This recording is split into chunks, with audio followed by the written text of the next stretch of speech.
Bonjour à tous et à toutes. Je reprends le relais aujourd'hui. Ça sera une vidéo où je serai tout seul parce que mes chers collègues ne sont pas là. Il y en a un, le plus imposant de tous, en version blanche, qui doit être perdu lui quelque part sur une bande d'arrêt d'urgence quelque part entre Tourcoing et Valenciennes, et l'autre, mon collègue un peu plus bronzé, qui lui doit naviguer, je pense, entre deux aéroports, donc entre Orly et Beauvais, je sais pas, selon la course qu'il aura choisie aujourd'hui. Donc je reprends le relais aujourd'hui. On est ici, comme vous le connaissez, toujours dans ce magnifique endroit qui est mon parking à côté de chez moi, de mon supermarché, pour vous présenter ma nouvelle voiture. Enfin, quand je dis nouvelle, bon, la plupart de vous savent déjà ce que c'est, vu que je l'ai acheté depuis le 15 août, quelque chose comme ça. Donc on est un peu à la bourre, je vous le cache pas. Mais voilà, c'est parti, je vous la présente rapidement, ce sera une vidéo un peu courte, mais au moins on remet les pieds dans l'eau et on est reparti. À tout de suite.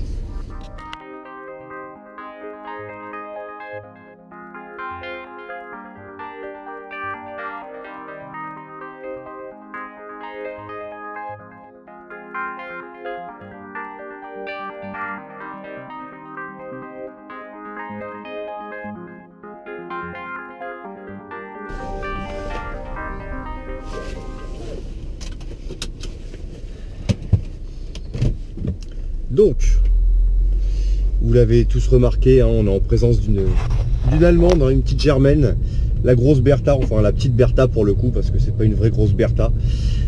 C'est une Audi A3 donc de 2008, les facelift, avec les nouveaux feux à LED, idéal pour pousser les gens sur l'autoroute. Équipé du 3 litres de V6, donc qui fait 250 chevaux. C'est relativement rare d'en avoir des comme celle-ci, c'est-à-dire que la plupart des 3 litres 2 que vous allez trouver sur le marché de l'occasion vont plutôt être des véhicules, si vous voulez, sur les anciennes phases, qui n'auront pas les nouveaux feux ni les nouveaux compteurs. Donc du coup, c'est un peu l'attrait qu'a cette voiture. Elle a, malgré le fait que ce soit une Audi A3, elle est relativement rare dans son genre. On en trouve relativement peu, surtout en 3 portes, dans cette configuration-là. En termes d'options, elle est très bien équipée, cette voiture. On va utiliser les fameux termes Le Bon Coin, toute option sauf, il lui manque le cuir chauffant électrique. Bon, je suis toujours coincé là derrière cette Chevrolet Cruze avec sa magnifique roue galette qui est en train de me pourrir mon essai, et à la Mat Farah, où je voulais vous montrer la puissance du VR6 à travers les canyons d'Île-de-France, c'est-à-dire les lignes droites.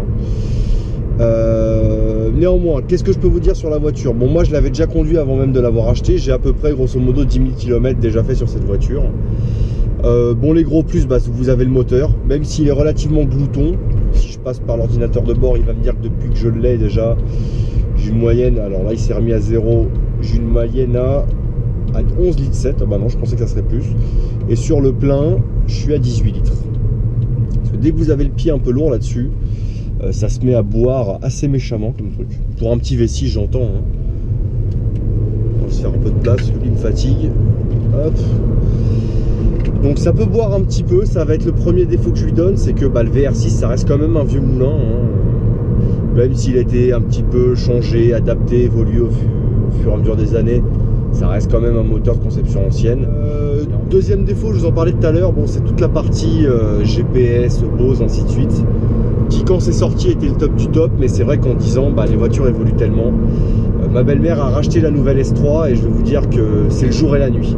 Alors je ne vais même pas parler de performance, mais juste la partie technologie embarquée, les nouvelles sont en banque Olufsen, ça n'a rien à voir, ça n'a rien à voir. Même si le système est plaisant, on n'y est pas encore, quoi. Clairement on n'est pas au niveau, et ça vieillit, et ça vous le fait sentir à chaque fois que vous en servez. Pour les défauts de cette voiture, après bon voilà, c'est une voiture, vous l'avez vu, équipée du pack S-Line avec le châssis sport. Donc moi qui est habitué aux voitures avec hydractive, aux grosses péniches, autant dire que ça me secoue un petit peu, mais c'est correct. Voilà, on a beau même avoir les sièges sport, ils sont pas trop mal foutus. Donc moi je suis bien dedans, clairement. J'ai pas fait de longs trajets avec, j'ai pas cogné 1000 bornes en une traite, mais du 300-400 bornes d'un coup ça se fait pour même moi qui est un peu délicat au niveau de mon postérieur, si je puis dire.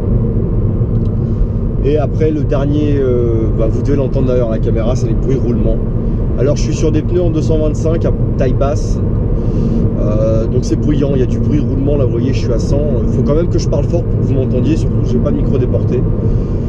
Après bon voilà, c'est pas non plus un utilitaire, mais pour le coup, pour une quand on ne choisit pas la Golf R32 en disant bon je vais prendre la version entre guillemets qui se veut sportive, je prends l'A3 débadgée qui se veut un peu plus prestigieuse, c'est quand même relativement bruyant. Mais bon.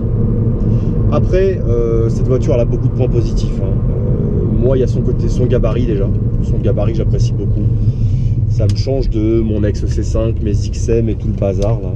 J'ai un truc qui se glisse partout, qui se gare partout, qui n'est pas si lourd que ça au final, même si pour une A3 c'est lourd. Pour le genre de voiture que je suis habitué à conduire, ça n'est pas lourd. Et puis bon, mine de rien, regardez, je vais écraser un petit coup. Ça marche bien. Et ça y est, j'ai plus de permis. Hop. Donc j'ai juste besoin de ça, vous voyez, il me faut 2 rapports et tout de suite, bon. C'est pas une S3, mais ça marche bien et surtout quand vous poussez, vous avez un petit bruit qui est vraiment sympa, quoi. Ça vaut vraiment le coup de se faire plaisir. Moi j'adore quand je fais un peu de route avec, dès que je sors de l'autoroute, avoir la voiture dans cette zone là, dans les 2000-2500 tours, c'est là où ça roucoule un petit peu et tout, ça fait un bruit. Le VR6 en plus a une sonorité spécifique qui est vraiment vraiment sympa et ça a été pour moi, si vous voulez, le grand argument pour l'acheter, c'était ça, c'était ce VR6 et sa polyvalence en fait en usage de tous les jours. Après sinon c'est vrai que pour ce genre de budget, si vous voulez faire de la piste ou vous faire plaisir sur une petite route de montagne, là vous surpayez un truc qui n'est pas fait pour ça, je vous le dis clairement. Mais dans mon usage là, moi j'adore cette voiture. Ça faisait très longtemps que j'avais pas eu un coup de cœur comme ça pour une bagnole. Et le fait de l'avoir acheté, si vous voulez, je tombe, je vais pas dire amoureux, mais je l'apprécie de plus en plus cette voiture et ça va être d'autant plus dur quand il va falloir que je la revende pour payer mon mariage. Mais bon, on s'égare. Vous le savez tous maintenant sur la page, on a acheté un V12 avec Hygro qui se chargera donc, et encore qui pour l'instant n'a pas l'air de fonctionner, mais qui se chargera de tomber en panne. Pour l'instant elle marche, mais on a bon espoir qu'elle casse bientôt. Elle fera d'ailleurs l'objet d'une prochaine vidéo. Là pour l'instant elle est gentiment dans son garage souterrain en train de se vider de son liquide de refroidissement, excusez-moi, de son liquide de direction assistée, parce que bon ça reste quand même une anglaise, hein. Même si elle fonctionne, il faut quand même qu'elle pisse un minimum. Donc j'espère que la vidéo que j'ai faite aujourd'hui va comment dire, eh ben, elle va motiver mes 2 collègues là qui sont perdus quelque part en France à se rebouger leur grosse couenne là, à venir cramer un peu de calories et à venir re-shooter des vidéos parce que moi j'adore ça et puis ça me manquait de vous parler, messieurs dames. Donc voilà, vous avez mon Audi A3, vous l'avez entendu, vous l'avez vu pousser, voir à quel point ça marche fort. Vous avez vu à quel point c'est beau, avec mes pelles LED, à quel point je peux faire de beaux appels de phare pour pousser les gens de la voie de gauche sur l'autoroute. Ne soyez pas trop jaloux, hein. Elle sera bientôt à vendre du coup, donc il sera toujours temps de faire monter les enchères là-dessus. En tout cas voilà, ça m'a fait plaisir de tourner cette petite vidéo en espérant avoir bientôt mes collègues avec moi pour refaire d'autres vidéos et se repayer des bonnes tranches de rire. Jusque là, passez de bonnes fêtes parce qu'à mon avis il n'y en aura pas d'autres d'ici là.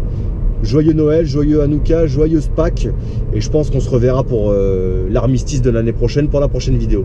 Sur ce, messieurs, dames, c'était Gros Zen, bisous à tous et à très bientôt. Bye.